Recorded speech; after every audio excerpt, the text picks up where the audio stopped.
Good afternoon, Planet Green Team. I'm Louisa Dykstra, one of your jacket leaders, and today is my day to talk about mindset, which is, my favorite topic. I could talk about it any day of the week, anytime. So the reason that I'm so passionate about it is because it makes everything else in life easier. And it's really all about learning how to use your best brain. Really, it's as simple as that. The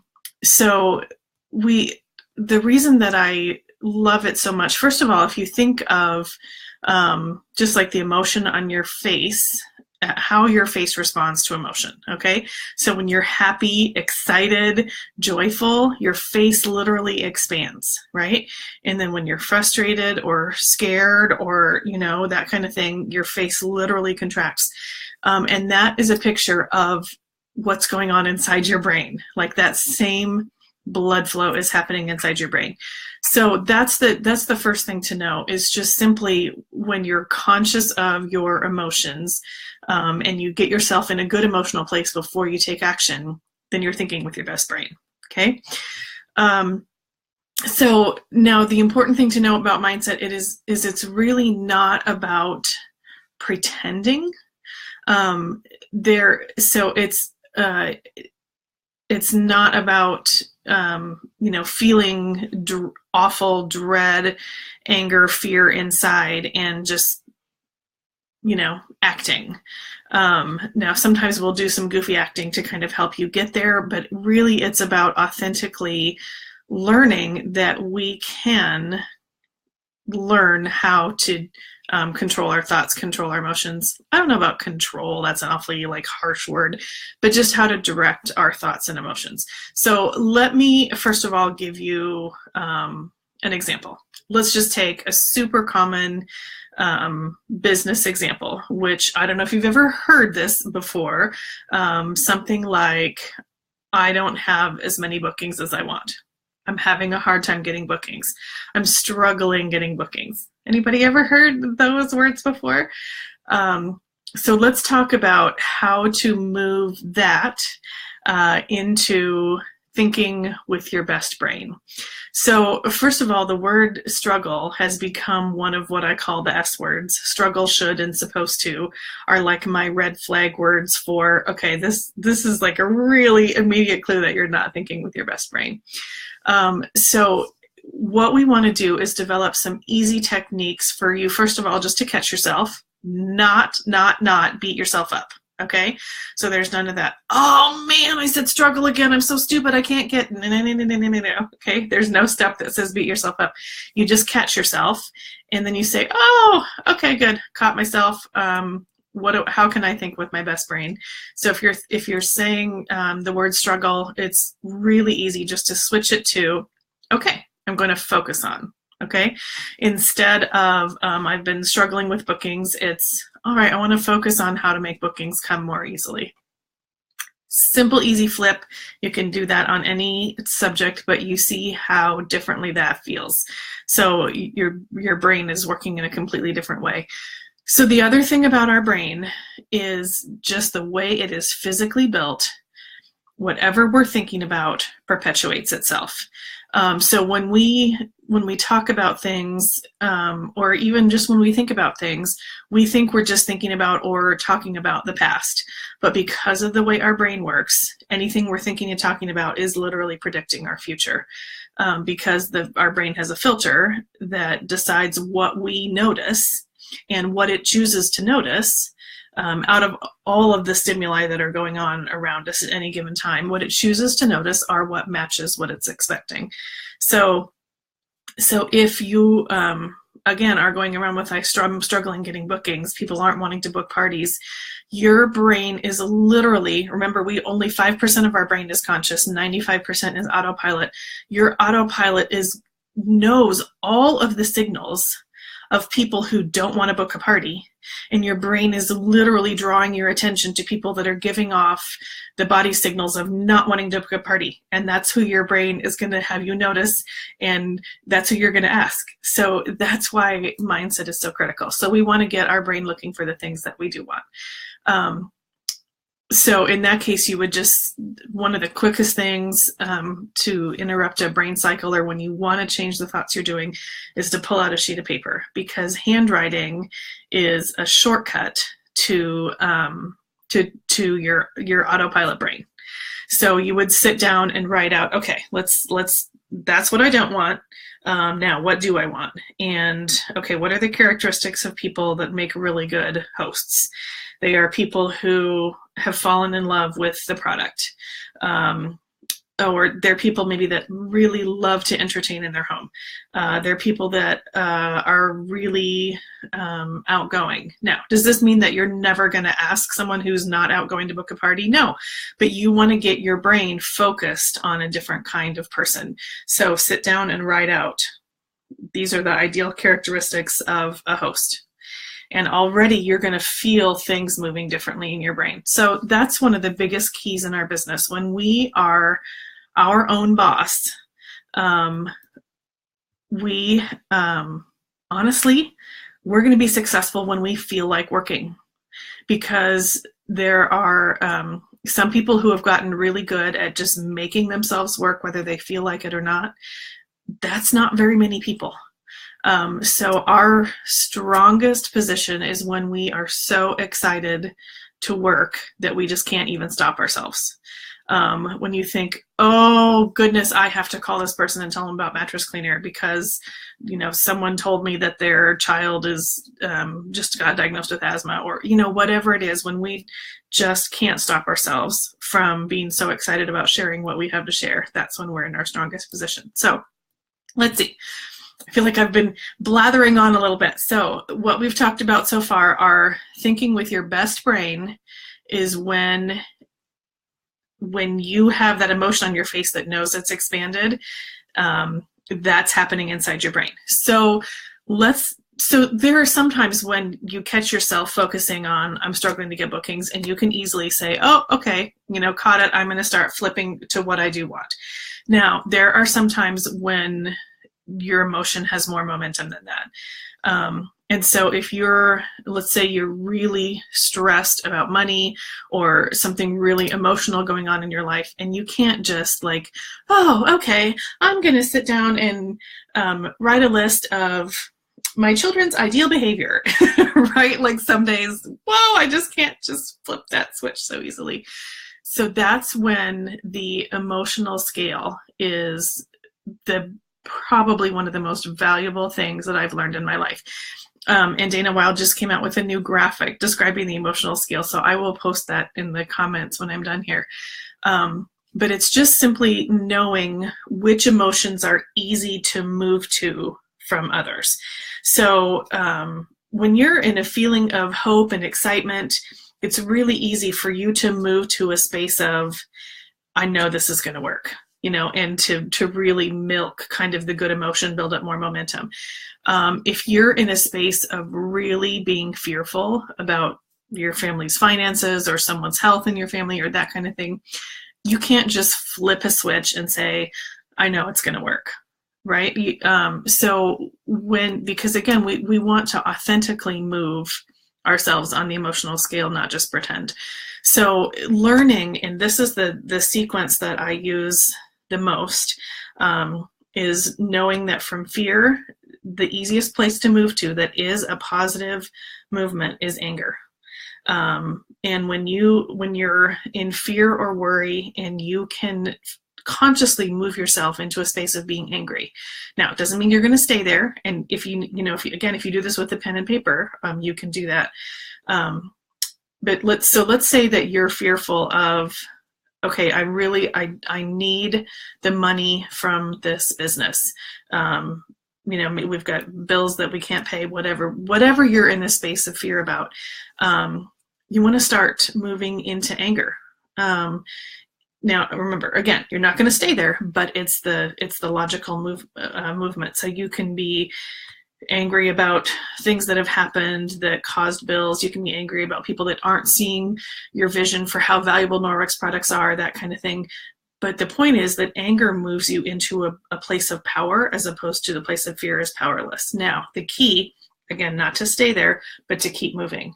So the critical move from anger to frustration is just kind of a softening of that emotion. So, kind of write out whatever anger is in you that you can come up with, and then kind of take some deep breaths and move on to, maybe you're going to say some of the same things, but you're just going to soften the emotion and call it frustration. So it's frustrating when things happen that are out of our control that cause bills to come. It's frustrating when people don't see the vision, that kind of thing. So really what you're doing, again, is really learning that our emotions are not like the weather, that we just have to wait, that we can learn how to intentionally think to get ourselves into a better space. So once you've kind of gotten yourself where you really you feel that anger has softened into frustration, then you can make that leap. And it's not such a big leap, but then you can make the step to hope. And you're just going to start, again, writing is one of the easiest ways because it helps you focus. You're going to start writing, okay, this is what I hope happens. I really hope that I start meeting people that catch the vision of how Norwex products are so valuable. I really hope that people appear in my life that are excited to host parties. I really hope whatever, I really hope that we find the right person with the answer for my child's medical challenge, whatever it is, but you're just going to write yourself into hope. And sometimes that's as far as you can get if there's something big going on. But already, if you've moved all the way from fear, anger, frustration, hope, there is so much more blood flow going on in your brain that you are going to have much more access to just being aware of solutions that might present themselves. Ideas are going to come into your head, that kind of thing. It's just going to make things so much easier when you can open up that blood flow in your brain. So does anybody who's watching have questions? Because this is my favorite way to talk about mindset is if I can take something that's on your mind that you're frustrated about and give you an example of how I might flip it around in my head. Anybody? Can you think of a question? So I've used, I think, so, like the example of things not going exactly right in our business, but really, like I said, we are absolutely at our peak in this business when we feel like working. And we usually feel like working when we're focusing on what's going right. So sometimes it's as simple as coming home from a party and maybe we're in the habit of noticing everything that didn't go right. Like, oh man, I can't believe I forgot to do the chicken demo. Just totally, blah, blah, blah. Would have been so much better if I did that.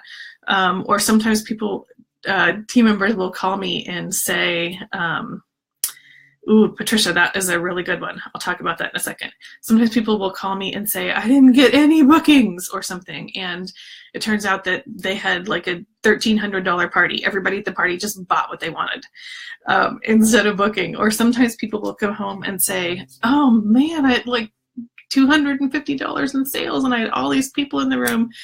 Everybody wanted to book a party instead of buying. Like, okay. So sometimes it's just as simple as changing what you're focusing on. And you can do that for yourself and you can do that for your team members, because when we're focused on what is going right, we are unstoppable. Okay, so family members not being supportive. So that's such a really good one, Patricia. So because and I will tell you again, it's a little bit, this is a simplification of it, but it's a little bit like that example of coming home from a party and talking about what didn't go right. So the first thing is to flip in your head to think, okay, what are the ways that my husband and my family support me? So that can be as simple as, does he mow the lawn? Is he responsible for cleaning out the snow? I don't remember where you live. What are any ways that we really work well together? And that's already it's gonna just expand the blood flow in your brain a little bit so that you can focus on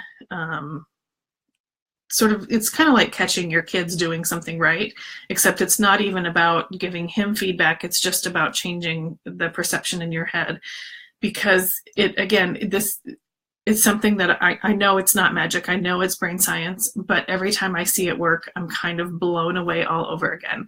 That when I start thinking about somebody differently, I don't know if it's that I notice different things from them. I don't know that if it's the way that I talk to them draws out different behavior from them. I don't even know what it is, but I know that when I shift it in my head, things change magically. So even if you just started saying to yourself in your head, like, I don't even know what changed, but it seems like he's being more supportive. If you just start saying that in your head, and even if it kind of makes you laugh, like it sounds like the dumbest solution ever. But when you start saying that in your head, it's amazing how things show up differently. So I don't know. I hope that's helpful, because it really does. It just changes the perception. It changes how we feel.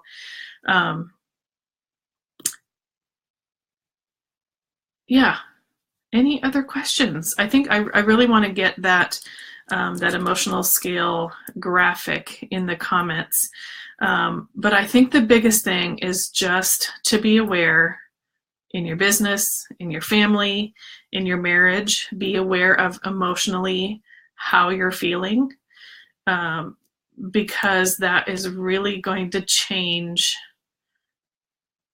how, I don't know if I want to say how effective you are or how easily things happen. Maybe those are the same thing. But when you take action from a place of blood flowing in your brain, things work so much better. And since we are all in a business where we are our own boss, we can walk away at any moment.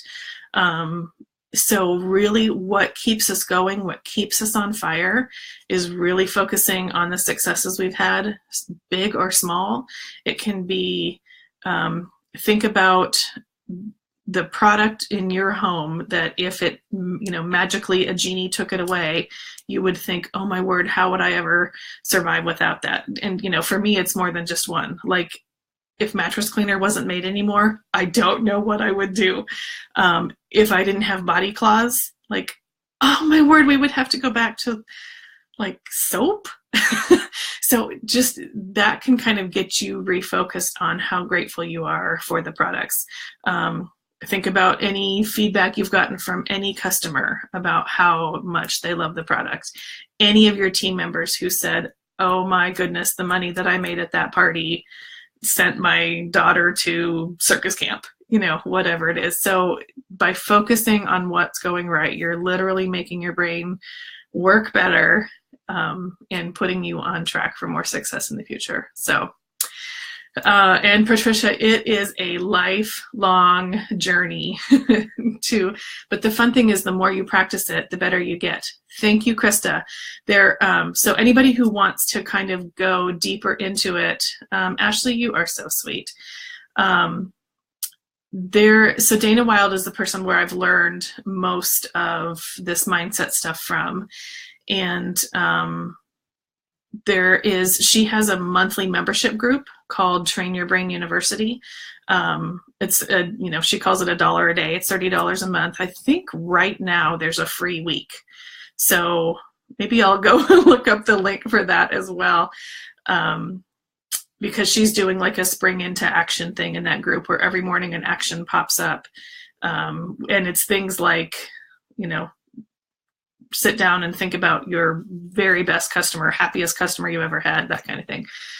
So I will also put a link to that in the comments, because really it's like eating your greens, feeding your brain good things, is what makes it become more and more of a habit. So, okay, I'm going to sign off live for now, but I'll put a couple of those things I promised in the comments, and keep the conversation going. I love to talk through any of these mindset challenges because I'm so passionate about the power of our brain when we really know how to tap into it. So have a fantastic weekend, everybody.